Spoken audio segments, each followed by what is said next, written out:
आज आपण बनवणार मेथीची भाजी जी उरलेली आहे त्याच्यापासून आपण पराठा बनवणार, जे की ते टाकून न देता त्याचा यूज कसा करायचा। त्यासाठी मी घेतला आहे 8 ते 10 हिरवी मिरची घेतली आहे, 2 लसणाच्या कुळ्या घेतल्या आहे। आता हा लसूण जो आहे आपण चांगला सोलून घेणार आहोत। त्यासाठी आपल्याला मिक्स पीठ लागणार आहे।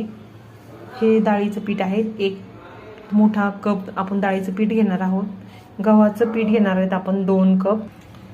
जी मेथी आहे ती आपण त्याला मिक्सरमध्ये फिरवणार आहोत। त्याच्यामध्ये आपण 5 ते 6 हिरवी मिरची आणि जे लसूण घेतलं होतं आपण तो सोलून टाकणार आहोत।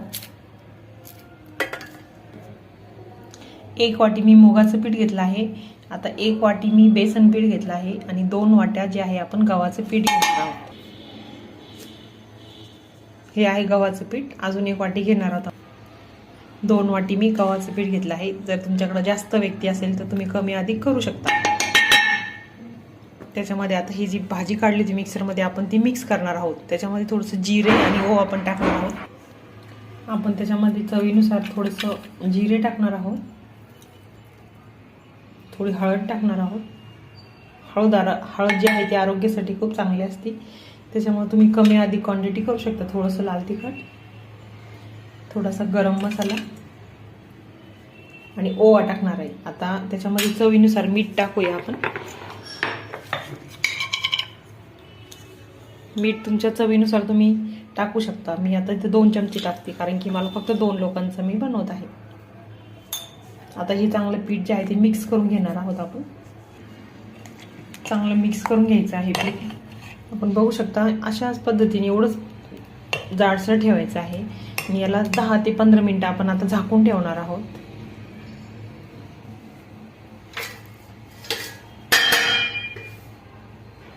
झाकून ठेवायचं आहे तोपर्यंत आपण थोडंसं, आता आपण तवा ठेवला आहे, त्याला सगळीकडे तेल लावून पावून घेतलं आहे। आपण टाकणार आहोत त्याच्यावर हा जो पराठाचा आपण बेस बनवला आहे तो टाकणार आहोत।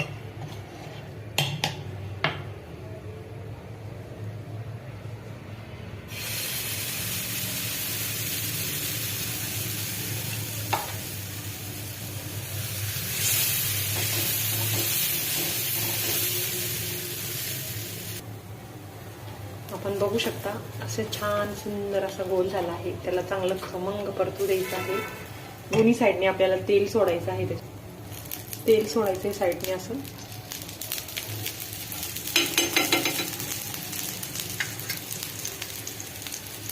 खमंग असा परतू द्यायचा आहे, नंतर त्याला पलटायचं आहे। आपण जे पराठा बनवला त्याच्यावर आपण तीळ